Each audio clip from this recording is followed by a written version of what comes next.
This video introduces you to the embryology of the pharyngeal apparatus.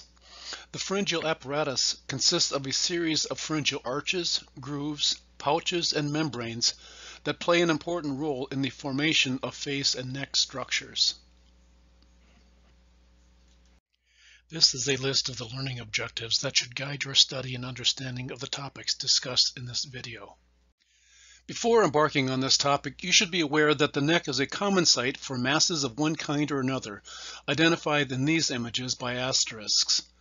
As future clinicians, you will evaluate the neck by palpation or imaging for pathology or congenital abnormalities. Some congenital anomalies, as you will learn, do not manifest themselves at birth, but rather appear during childhood or early adolescence. As you perform your dissections of the neck, become very familiar with the location and surface projections of important bony, cartilaginous, and soft tissue structures in the neck, as these will serve as helpful landmarks in your evaluations. A sound understanding of the embryologic development of the pharyngeal apparatus and its derivatives helps in the understanding of the normal adult structures of the face and neck and in explaining congenital abnormalities when development is disrupted. Much of the face and neck are derived from the pharyngeal apparatus, which on the previous slide we said consisted of a series of pharyngeal or branchial arches, grooves, membranes, and pouches. The key word and anatomic area here is pharynx, or the throat. The embryonic pharynx is the cranial-most portion of the foregut. It is the scaffolding around which the face, palate, and structures of the anterior neck are built. This development is a dynamic process that involves movement and migration of cells and tissues. I've included a URL on this slide at its bottom to a short YouTube animation of the development of the pharyngeal apparatus that I think nicely summarizes this process. While busy, this slide nicely summarizes the key elements we will be discussing in the next several slides. It may be best to return to this slide as a quick review once each component has been described, or you may wish to create your own table listing these components. We begin with the discussion of the pharyngeal arches. The pharyngeal arches appear in the 4th and 5th weeks of development as ridges on each side of the future head and neck regions, as neural crest cells from the developing nervous system in the cranial region migrate into them. This gives the external surface of the embryo a characteristic but temporary gill-like appearance. These arches develop lateral to and support the lateral walls of the primitive pharynx. Components of these arches contribute extensively to the formation of the face, nasal cavities, mouth, larynx, and neck. 4 pairs of arches are visible externally. The 5th arch is rudimentary and never fully develops. The 6th arch is not visible on the surface of the embryo. The arches are separated externally by grooves or clefts called pharyngeal grooves or pharyngeal clefts. Opposite these grooves internally are the pharyngeal pouches of the lateral pharyngeal wall. The next slide is a horizontal section through the embryo along the red hashed line. This slide illustrates the cut view along the hashed line. Each pharyngeal arch is covered externally by ectoderm and lined internally by endoderm. Each arch contains a core of mesenchyme or embryonic connective tissue consisting of paraxial mesoderm that is augmented by cranial neural crest cells. Each arch contains an artery that arises from the truncus arteriosus of the early heart and connects to the dorsal aorta. Cartilage that forms the skeleton of that arch. Mesoderm that differentiates into skeletal voluntary muscle of the head and neck. And a cranial nerve that supplies sensory and motor innervation to the mucosa and muscles derived from an arch. This slide depicts the pharyngeal grooves or clefts as invaginations between the arches and their fates. 4 grooves develop bilaterally during the 5th week of development, but only the first groove persists postnatally as the external auditory meatus or ear canal. Pharyngeal membranes form at near points of contact between a groove and a pharyngeal pouch with a small amount of mesenchyme intervening between the linings. The circles that I'm drawing on both of these illustrations depict the location of our first pharyngeal membrane, which will persist as the tympanic membrane or eardrum. The other pharyngeal membranes disappear. Well, what happens to the other three pharyngeal clefts? Active proliferation of mesodermal tissue in the second arch causes it to grow and overlap the third and fourth arches until it fuses with the epicardial ridge in the lower part of the neck to give the neck a smooth external contour. The second, third, and fourth grooves subsequently lose contact with the outside and temporarily form a cavity lined by ectoderm called the cervical sinus. These cervical sinuses normally become obliterated and disappear. What happens should a cervical sinus fail to regress and disappear? This may lead to formation of lateral cervical cysts indicated by the swellings in the photos on the right, or cervical sinuses or cervical fistulae that appear along the anterior border of the sternocleidomastoid muscle. Cervical cysts typically don't appear until late childhood or early adulthood, when they appear as slowly progressing, soft, painless neck masses anterior to the sternocleidomastoid, oftentimes just below the angle of the mandible. The persistent epithelial lining of the cervical sinus may produce fluid over time, and cell debris accumulates from cells that are shed from the epithelial lining. Should there be failure of the second pharyngeal groove and cervical sinus to obliterate, a channel may develop from the cervical sinus to the skin of the neck called an external cervical or branchial sinus, as indicated in illustration D. A sinus is simply a channel or hollow space. Conversely, internal branchial or cervical sinuses may develop between the cervical sinus and the lining of the second pharyngeal pouch in the neighborhood of the palatine tonsil, as indicated in illustration D.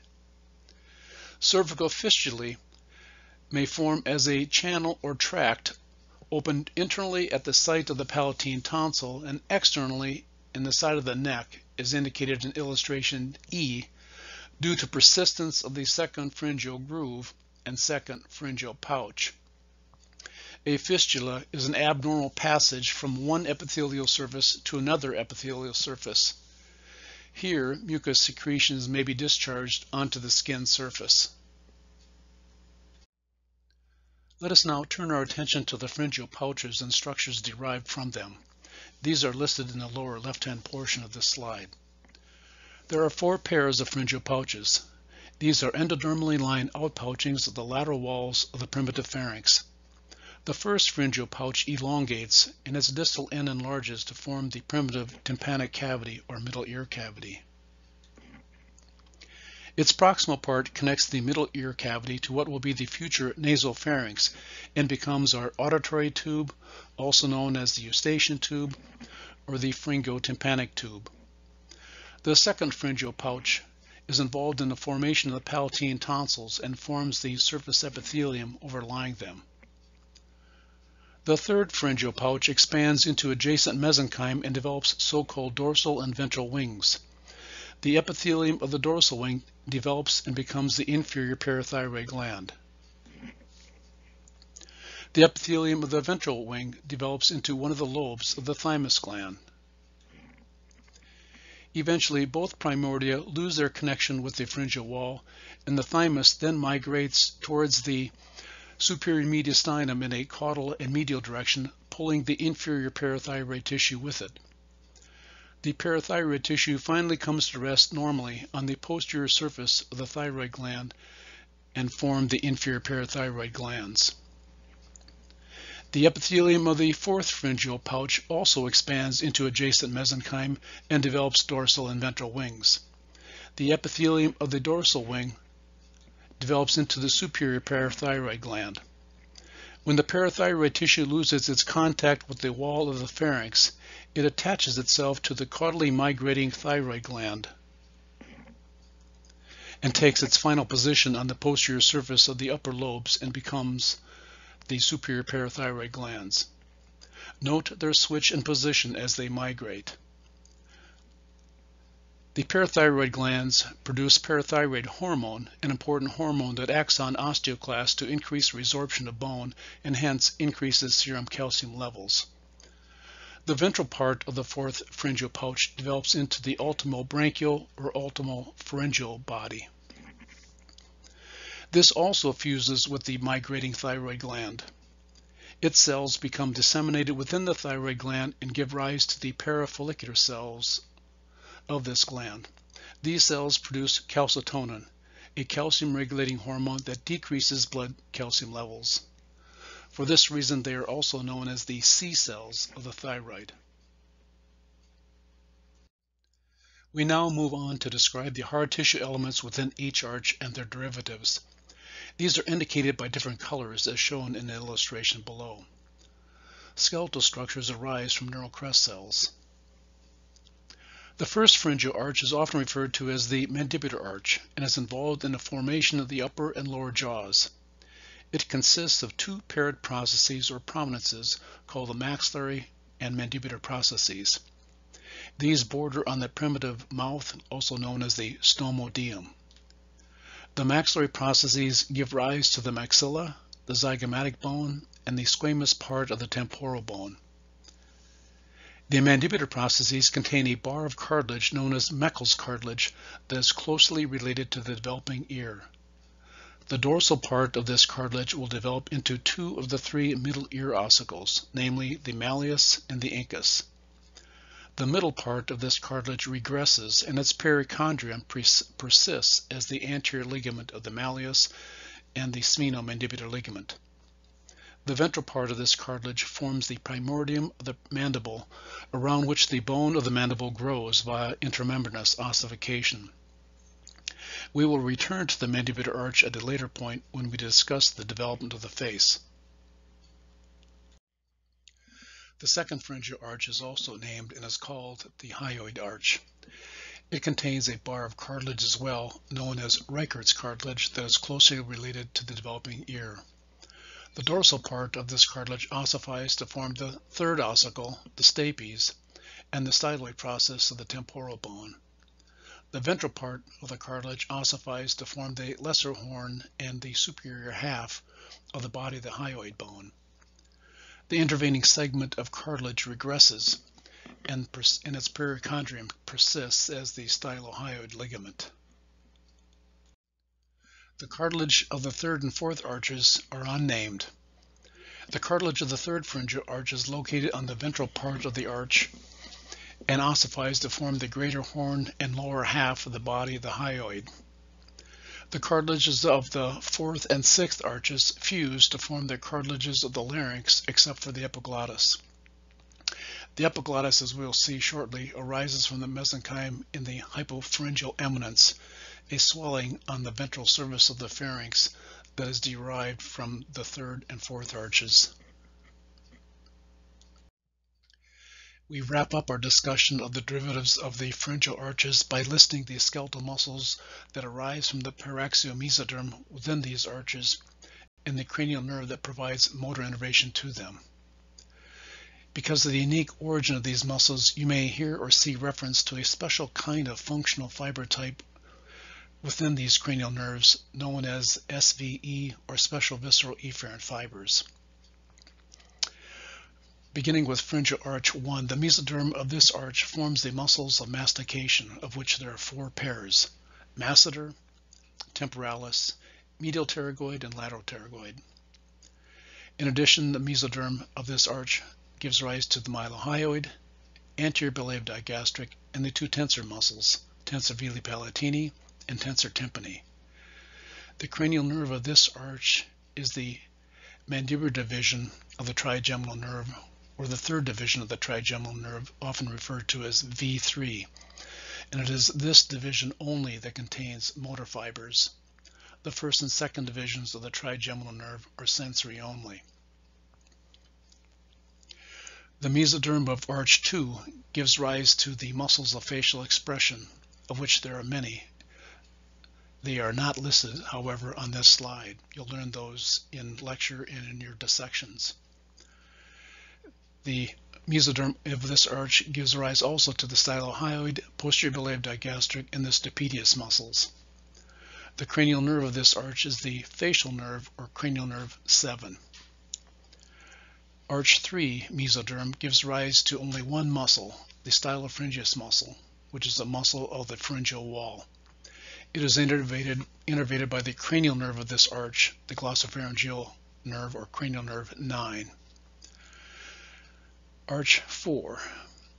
The mesoderm of this arch gives rise to the cricothyroid muscle, one of the intrinsic muscles of the larynx, the levator veli palatini, a muscle of the soft palate, and the pharyngeal constrictor muscles.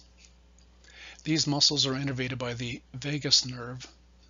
However, specifically the superior laryngeal nerve is the motor supply to the cricothyroid muscle, whereas pharyngeal branches of vagus provide motor innervation to the levator veli palatini and the pharyngeal constrictor muscles. The mesoderm of the 6th arch provides the remaining intrinsic muscles of the larynx, and these muscles are innervated by the recurrent laryngeal nerve. Simultaneous to the developing structures we just outlined is the development of the thyroid gland and tongue, which will be discussed next. The thyroid gland is the first endocrine gland to develop. Its development is marked by an evagination or outgrowth of epithelium in the floor of the primitive pharynx during the 4th week of gestation, coincident with the development of the tongue. This occurs at the future site of the foramen cecum of the tongue. The thyroid gland then descends in the neck anterior to the developing hyoid bone and laryngeal cartilages as indicated in figures C and D. During its migration, it maintains connection with the tongue by a narrow epithelial channel called the thyroglossal duct. The gland assumes its final position in the neck by the 7th week, and then the thyroglossal duct normally degenerates. The gland begins to function in the 3rd month of gestation.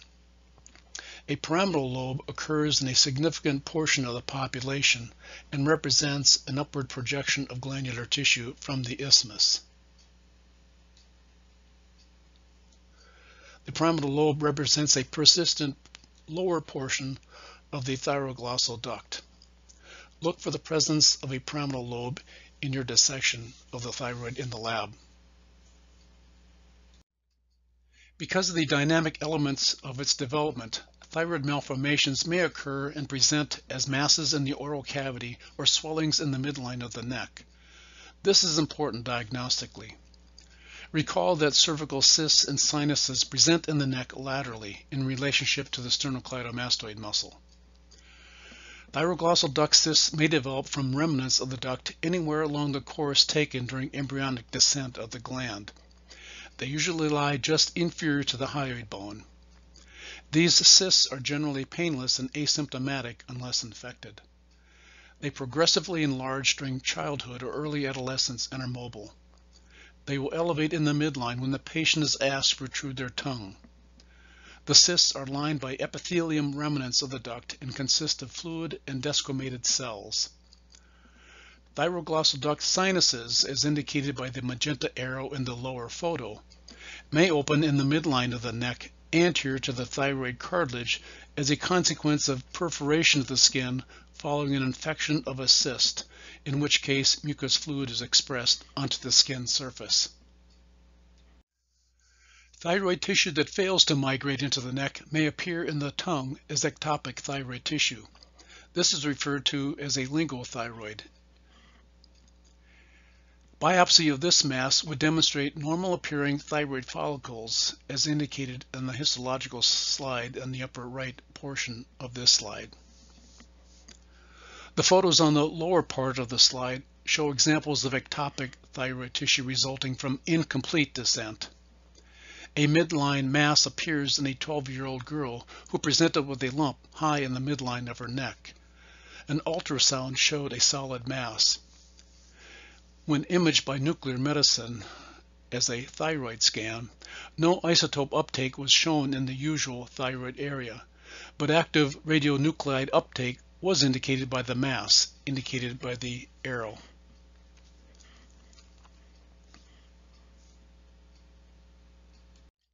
When you encounter the gross anatomic details of the tongue, you will be surprised by its apparent complexity.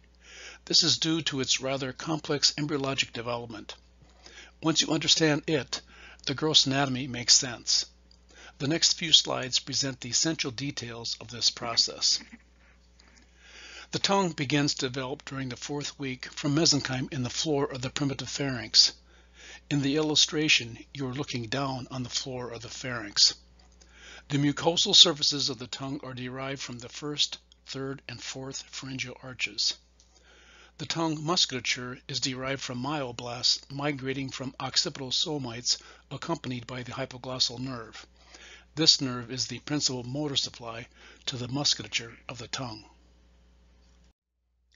As you will learn, the adult tongue is divided into 2 parts, an anterior 2/3 or oral part and a posterior 1/3 that is related to the oral pharynx. The next 2 slides describe the formation steps of these 2 parts. The anterior 2/3 or oral part of the tongue is derived from mesenchyme in the ventral medial parts of the first arch. These parts form 3 swellings, a median or midline lingual swelling and 2 lateral lingual swellings. Directly behind the median lingual swelling is the foramen cecum. Recall that this is the initial site of the development of the thyroid gland. Proliferation of mesenchyme within the lateral lingual swellings rapidly increases, causing these to overgrow the median swelling and fuse with one another, as indicated by the red arrows. These form the anterior 2/3 of the tongue. These swellings unite in the midline and form an internal lingual septum that is denoted by a midline groove. Formation of the posterior third of the tongue, or the pharyngeal part, is indicated by 2 midline elevations that develop caudal to the foramen cecum. The copula is formed by fusion of mesenchyme from the ventromedial parts of the 2nd arch, and the hypopharyngeal eminence arises from fusion of mesenchyme from the ventromedial parts of the 3rd and 4th arches. With further development, the copula is overgrown by the hypobranchial eminence and disappears, as indicated by the black directional arrows in the middle illustration.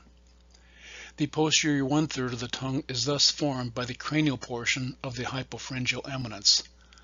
The caudal portion forms the root of the tongue and the epiglottis. The line of fusion between the anterior 2/3 and posterior 1/3 of the tongue is demarcated by a V-like groove called the sulcus terminalis, or terminal sulcus. At the apex of this V is the foramen cecum, which is recognized as a blind pit when probed in the lab. Because of this complex formation involving portions of several pharyngeal arches, the tongue receives innervation from multiple cranial nerves. In fact, it receives innervation from 5 different cranial nerves. The general sensory supply to the anterior 2/3 of the tongue, mediating pain, touch, temperature, and pressure, is via the lingual nerve, which is a branch of the mandibular division of the trigeminal system. The special visceral sensory supply for taste in the anterior 2/3 is mediated via the chordotympany branch of cranial nerve 7. General sensation, as well as for taste to the posterior 1/3 of the tongue, is via the glossopharyngeal nerve. This nerve also mediates the sense of taste from taste buds that reside in the circumvallate papillae, donut-appearing structures that are arranged in a single row anterior to the sulcus terminalis. A small area near where the tongue connects to the epiglottis is supplied by the vagus nerve. All the intrinsic and extrinsic muscles of the tongue are innervated by the hypoglossal nerve, except for the palatal-glossus, which is supplied by the pharyngeal branches of vagus. Some common defects of tongue development include ankyloglossia and bifid tongue. The word part ankylo refers to fixed to. Ankyloglossia, or tongue tie, is a common defect that results from a short frenulum connecting the undersurface of the tongue to the floor of the mouth. This fixes the tongue and interferes with protrusion and makes breastfeeding difficult. The frenulum, however, usually stretches with time and does not present a problem, or it can be surgically corrected. The photo on the right shows a bifid or forked tongue resulting from incomplete fusion of the lateral lingual swellings. On a lighter note, and as our last slide, you may see individuals or patients who have voluntarily had their tongues divided along the midline lingual septum in a procedure called tongue splitting. These obviously are not congenital anomalies. Make an effort to relate the adult structures you encounter in the lab with their embryologic history. You will find that both support each other as you work to assimilate this information. Good luck with your studies.